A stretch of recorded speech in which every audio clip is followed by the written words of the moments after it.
کہ جس میں اللہ تبارک و تعالی ارشاد فرما رہا ہے کہ اللہ لا الہ الا ہو، کہ اللہ لا الہ نہیں ہے اس کے سوا، الا ہو مگر وہ ہے۔ اللہ تبارک و تعالی اپنی پہچان کرا رہا ہے۔ اللہ حرف دلالت کہ اللہ تبارک و تعالی ہمارا معبود ہے، ہمارا خالق ہے، ہمارا مالک ہے، ہم جس کی عبادت کرتے ہیں۔ لا حرف نہیں ہے، نہیں ہے۔ الہ ہمارا کوئی معبود، الا ہو، الا حرف استثناء مگر ہو اس کے علاوہ، یعنی کہ ترتیب چیک کیجئے کہ اللہ نے سب سے پہلے اپنی صفت لفظ اللہ سے اس آیت مبارکہ کا آغاز کیا کہ اللہ تبارک و تعالی، اللہ۔ یہ جو لفظ اللہ ہے، یہ اللہ تبارک و تعالی کی جتنی بھی صفات ہیں کم و بیش ہمارے سامنے جو آتی ہیں، جو قرآن پاک میں ہے، وہ 99 صفات اللہ تعالیٰ کی جو نام ہے وہ صفات ہی ہیں۔ اس کے علاوہ بھی بہت سی صفات ہیں۔ علماء کرام فرماتے ہیں کہ کہیں 300 350 کہیں بہت زیادہ، اور کتنی ہیں یہ ہم نہیں جانتے، ہزاروں میں ہوں یا لاکھوں میں ہوں۔ تو اللہ تبارک و تعالیٰ کی جتنی صفات ہیں، مثال کے طور پر اللہ کا ایک نام ہے رحمان، یہ بھی اللہ کی صفت ہے، سب سے زیادہ مہربان۔ ایک صفت ہے رحیم کہ مہربانی رحم کرنے والا۔ ایک صفت ہے کریم، ایک صفت ہے سلام۔ تو اللہ تبارک و تعالی کی بے تحاشا صفات ہیں، لیکن یہ جو لفظ اللہ ہے اس کا کمال یہ ہے کہ جتنی بھی صفات ہیں اللہ تبارک و تعالی کی، وہ تمام صفات اس لفظ کے اندر جمع ہے۔ تو آپ یہ دیکھ لیجئے کہ قدرتی طور پر انسان،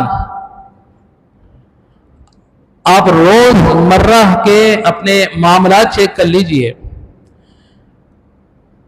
کیونکہ اللہ کون ہے؟ ہمارا خالق ہے، ہمیں تخلیق کیا ہے، ہمارا مالک ہے، ہر چیز اس کی قدرت میں ہے، اس کی ملک میں ہے۔ تو فطرتاً ہمارے زبان سے جو لفظ نکلتا ہے وہ کیا نکلتا ہے؟ اللہ، اللہ نکلتا ہے نا۔ اگر کوئی تکلیف ہو تو اللہ، چل رہے ہیں سیڑھیاں اللہ، ذرا سا کچھ ہوا لفظ اللہ، خود بخود ہمارے زبان سے یہ لفظ ادا ہوتا ہے۔ تو یہ لفظ جو ہے یہ اللہ تبارک و تعالی کی تمام صفات کا مجموعہ ایک لفظ ہے، اور یہ لفظ اللہ کو بڑا پیارا ہے، کیونکہ اس لفظ میں رب بھی شامل ہے، اس لفظ میں کریم بھی شامل ہے، اس لفظ میں رحیم بھی شامل ہے، اس لفظ میں غفار بھی شامل ہے، قہار بھی شامل ہے، غفور بھی شامل ہے۔ تو معلوم یہ ہوا کہ لفظ اللہ، اللہ تبارک و تعالی کی تمام صفات کو گھیرے ہوئے ہے۔ اور اللہ کون ہے؟ ہمارا معبود ہے۔ تو یہاں اللہ نے اپنی پہچان کرائی کہ اللہ کون ہے؟ ہمارا معبود ہے۔ پھر حرف نہیں آگے لا کے لا نہیں ہے کوئی الہ ہمارا معبود، الا مگر ہو ضمیر لفظ اللہ پر دوبارہ لوٹ رہی ہے۔ یہ جو ہو ہے یہ اللہ پر لوٹ رہا ہے۔ تو کیا ہوا کہ اللہ لا الہ الا ہو، کہ اللہ تبارک و تعالی ہے ہمارا معبود، لا الہ نہیں ہے کوئی ہمارا معبود، الا مگر ہو اللہ تعالی کے سوا ہمارا کوئی معبود نہیں ہے۔ یہ آدھا کلمہ ہو گیا نا کہ لا الہ الا محمد رسول اللہ، رسالت کا اللہ تبارک و تعالی دعویٰ فرما رہا ہے، اپنے محبوب کا ذکر فرما رہا ہے۔ تو یہ جو کلمہ ہے اس کا جو پہلا حصہ ہے وہ لا الہ الا ہو، اس کا معنی ہے کہ اللہ کے سوا کوئی معبود نہیں ہے۔ اس کے آگے اللہ تبارک و تعالی ارشاد فرما رہا ہے کہ لَيَجْمَعَنَّكُمْ إِلَى يَوْمِ الْقِيَامَةِ، لَيَجْمَعَنَّ جمع کرنے سے ہے، کہ ضرور بالضرور تمہیں جمع کرے گا. اور یہ تم ضمیر جو ہے تمام انسانوں کی طرف لوٹ رہی ہے, یہ انسانوں سے مخاطب ہے کہ لَيَجْمَعَنَّكُمْ, ضرور بالضرور اللہ تبارک و تعالیٰ تمہیں جمع کرے گا. کب؟ اِلَى يَوْمِ الْقِيَامَةِ, قیامت کے دن, قیامت کی طرف تمہیں لوٹائے گا, تمہیں جمع کرے گا. لا ریب فیہ, اس میں کسی قسم کا کسی کو کوئی شک نہیں ہونا چاہیے. یہ ہمارا عقیدہ ہے. یہاں پہ آخرت کا, قیامت کا اللہ تبارک و تعالیٰ نے عقیدہ بھی بیان فرما دیا کہ اللہ معبود ہے, اللہ خالق ہے, اس کے سوا کسی کی عبادت ہم نہیں کرتے, عبادت کے لائق کوئی نہیں ہے سوائے اللہ کے. لَيَجْمَعَنَّكُمْ, ضرور بالضرور وہ جمع کرے گا, اِلَى يَوْمِ الْقِيَامَةِ, قیامت کے دن. لا ریب فیہ, اس میں بھی کسی کو شک نہیں ہونا چاہیے. یہ ہمارا کامل عقیدہ ہے کہ اللہ تبارک و تعالی قیامت کے دن ہمیں جمع کرے گا. اب اس بات تک تو سب متفق ہیں. آگے ارشاد فرما رہا ہے اللہ تبارک و تعالی وَمَنْ أَصْدَقُ مِنَ اللَّهِ حَدِيثًا, کہ اللہ تبارک و تعالی نے فرمایا اور اللہ سے زیادہ کس کی بات سچی ہے. اللہ سے زیادہ کون سچا ہے؟ یا اس کا معنی یہ بھی لے لیجئے کہ اللہ سے زیادہ کوئی سچا نہیں ہے. اب اللہ کی سچائی پر کسی کو کسی قسم کا شک ہے یا ہو سکتا ہے؟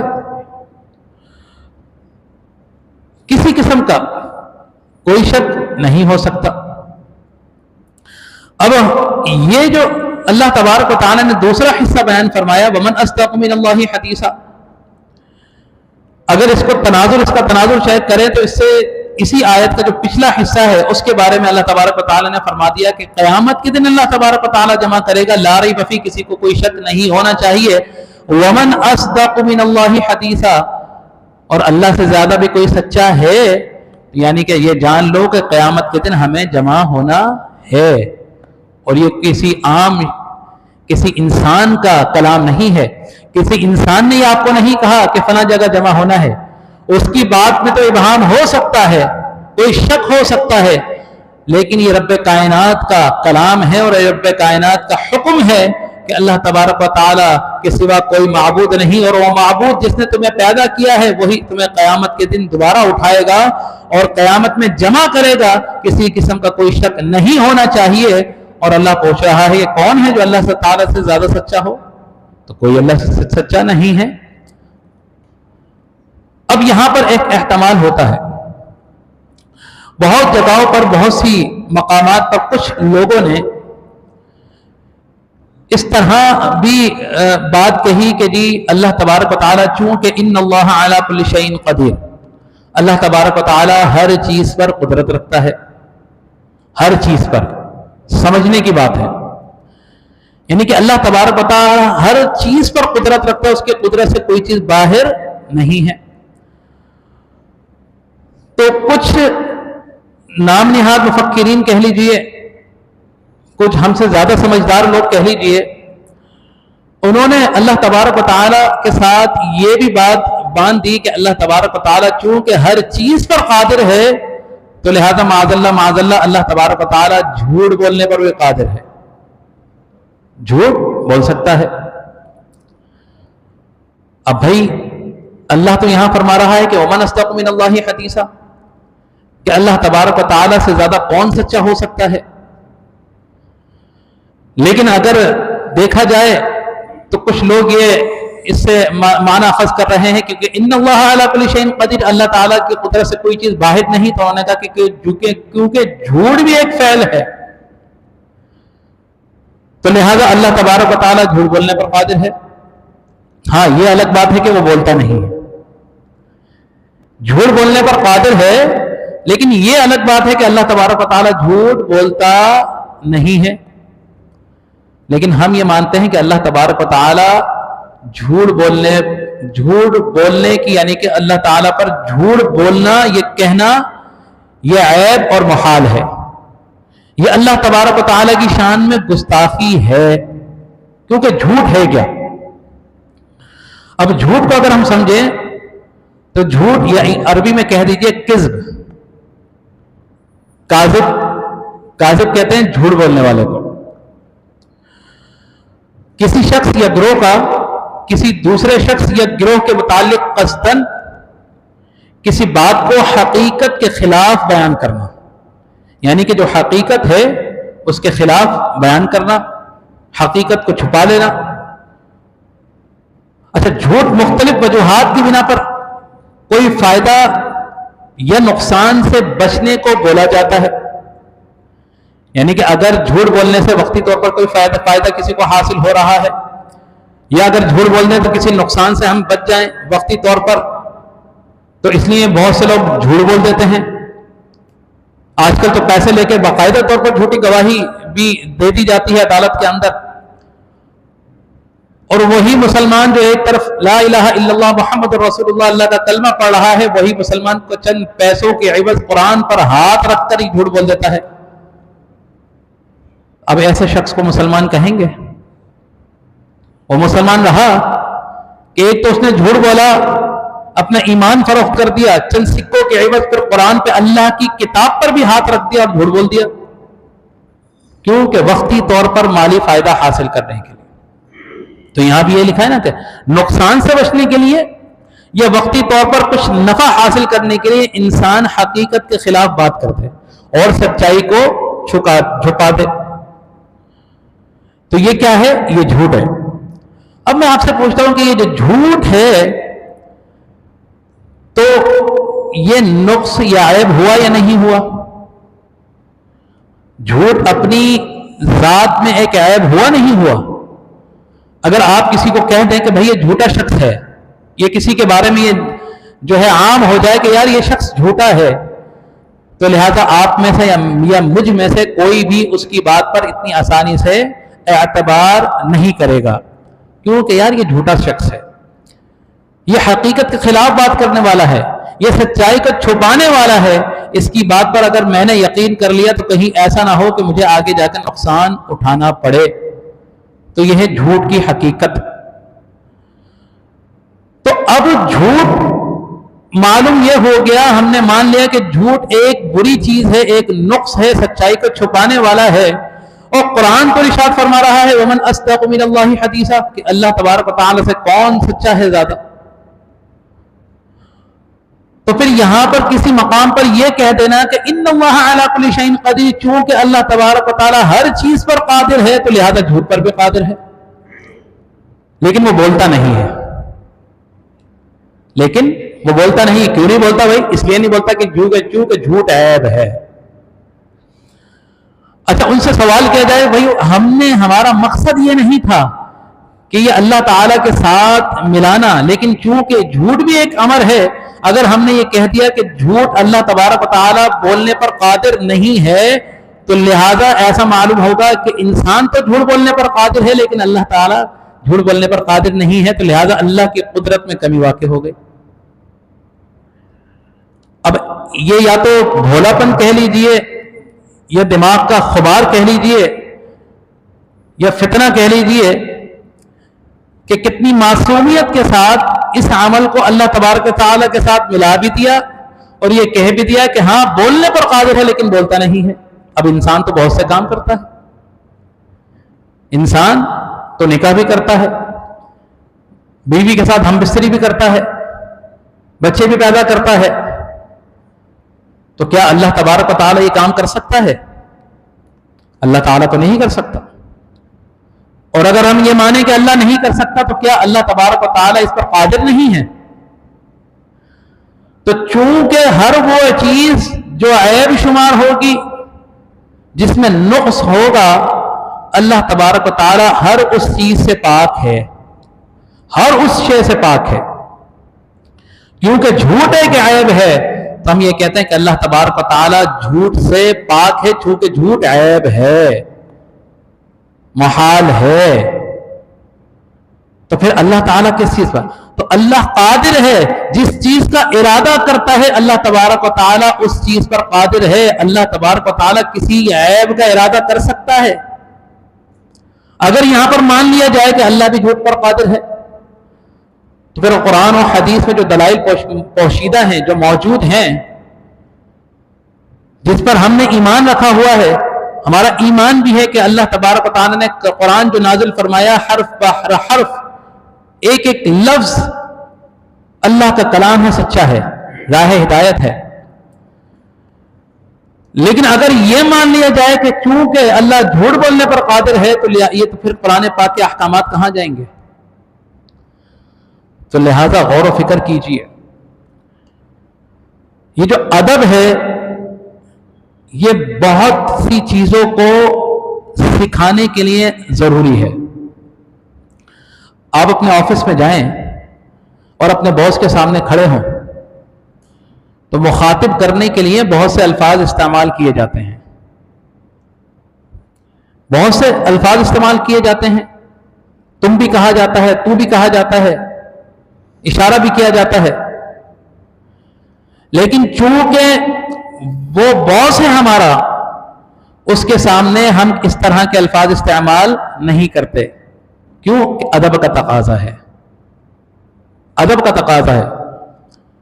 اب ہمارے والد صاحب ہیں، ان کو باپ بھی کہتے ہیں، لیکن کوئی بیٹا اپنے والد صاحب کو یہ کہے گا کہ تو ہمارا باپ ہے؟ کیوں نہیں کہے گا؟ کہ اس لیے کہ ادب کا تقاضا ہے۔ ابو جی کہیں گے، ابا جی کہیں گے، والد صاحب کہیں گے۔ تو یہ جو ادب ہے یہ بہت سی چیزوں کو سکھاتا ہے، واضح کرتا ہے۔ تو اگر آپ نے یہ مان لیا کہ اللہ تبارک و تعالیٰ جھوٹ بولنے پر قادر ہے لیکن بولتا نہیں، تو یہ کیونکہ جھوٹ عیب ہے، آپ نے عیب کی نسبت تو اللہ تعالیٰ کے ساتھ کر دی، تو نسبت کرنا بھی عیب ہے۔ تو لہٰذا یہ عیب نسبت اللہ کے ساتھ کرنا بھی یہ صحیح نہیں ہے۔ تو بہت سے لوگ جو بہہ گئے اپنے علم کے اس میں کہ جی ہاں اللہ تبارک و تعالیٰ جھوٹ بولنے پر قادر ہے لیکن بول نہیں سکتا۔ کیوں نہیں بول سکتا؟ کیونکہ کیا وہ عاجز ہے؟ یا تو پھر یہ کہہ لو کہ ہاں جو قادر تو ہے، کر سکتا ہے، لیکن کوئی خوف ہے اس لیے نہیں کر رہا، کسی وجہ سے عاجز ہے اس لیے نہیں کر رہا۔ تو لہذا اللہ تبارک و تعالیٰ کسی چیز سے عاجز بھی نہیں ہے، اللہ تبارک و تعالیٰ کو کسی چیز کا خوف بھی نہیں ہے۔ اللہ کہے کن تو چیز ہو جاتی ہے، اس کا ارادہ وہ کرے تو اللہ تبارک و تعالیٰ جب کسی چیز کا ارادہ کرتا ہے تو وہ چیز خود بخود ہو جاتی ہے۔ اس کی مثال دیکھ لیجئے، حضرت آدم علیہ السلام، اللہ تبارک و تعالیٰ نے بغیر باپ اور بغیر ماں کے ارادہ کیا، حضرت آدم علیہ السلام کی پیدائش ہو گئی۔ حضرت اما حوا رضی علیہ السلام کو بغیر ماں کے حضرت آدم علیہ السلام کی ہسلی سے ارادہ کیا اللہ تبارک و تعالیٰ نے، تو آپ کی پیدائش وہاں سے ہو گئی، کیونکہ اللہ تو ہر چیز پر قادر ہے۔ حضرت مریم علیہ السلام کو اللہ تبارک و تعالیٰ نے بغیر باپ کے پیدا کرنا چاہا، ارادہ کیا، بیوی مریم علیہ السلام پیدا ہو گئی۔ تو یہ ہے اللہ تبارک و تعالیٰ۔ تو اللہ تعالیٰ کے لیے کسی ایسے الفاظ یا کسی ایسی اصطلاح کا استعمال کرنا جس جو اپنے معنوں میں کسی عیب میں شمار ہو، تو یہ بھی عیب ہے، یہ بھی گناہ ہے۔ کیونکہ جھوٹ کی تعریف میں نے آپ کو بتا دی کہ سچائی کے خلاف بات کرنا، حقیقت کے خلاف بات کرنا۔ تو اللہ تبارک و تعالیٰ حقیقت کے خلاف بات کر سکتا ہے؟ اللہ تعالیٰ تو حقیقت کو واضح کرتا ہے، سچائی کو کہتا ہے اور لوگوں کو سچائی پھیلانے کے لیے جو ہے تلقین فرماتا ہے۔ اللہ تو یہ ہے۔ تو لہذا یہ چھوٹے چھوٹے عقائد ہیں، چھوٹی چھوٹی باتیں ہیں، اور جب پوچھا گیا تو پھر اس پہ طرح طرح کی اصطلاحات جو ہے بیان کر دی گئی، نہیں کہ ہمارا مقصد یہ نہیں تھا، اس طرح کی بات نہیں کرنی تھی، ہم نے یہ کب کہا، یہ اس طرح نہیں تھا، سوچنے سمجھنے میں ہماری بات کو سیاق و سباق سے ہٹا کر کہا گیا، اور اس پر ہزار قسم کی توجیحات پیش کر دی۔ یہ کہ اس اپنے کلام سے رجوع نہیں کیا، اس کی توضیحات پیش کرنی شروع کر دی۔ میں نے آپ سے کہا نا کہ یہ بگاڑ جو پیدا ہوا یہ چند سو سال پہلے کا ہے، چند سو سال پہلے کا ہے، کہ اللہ کا ادب مومن کے دل سے نکال دو، اللہ کے رسول کا ادب مومن کے دل سے نکال دو، جب ادب اللہ تبارک و تعالیٰ کا ادب نہیں ہوگا، اللہ کے رسول کا ادب اس دل میں نہیں ہوگا، تو دل اور یہ جسم ایک طریقے سے بے جان ہو جائے گا. پھر کچھ بھی کرتے رہو، پھر آپ کچھ بھی کرتے رہیں، آپ کو سوچنے سمجھنے کی صلاحیت چلی گئی کیونکہ آپ کے اندر ادب ہی نہیں ہے. تو لہٰذا اللہ تبارک و تعالیٰ سے دعا ہے کہ اللہ تبارک و تعالیٰ ہمیں حق اور سچ کو سمجھنے کی، جاننے کی توفیق عطا فرمائے، اچھے لوگوں کی صحبت اختیار کرنے کی توفیق عطا فرمائے، اور سب سے بڑھ کر ادب رسول کو ملحوظ خاطر رکھنے کی توفیق عطا فرمائے. آمین. وآخر دعوانا الحمدللہ رب العالمین.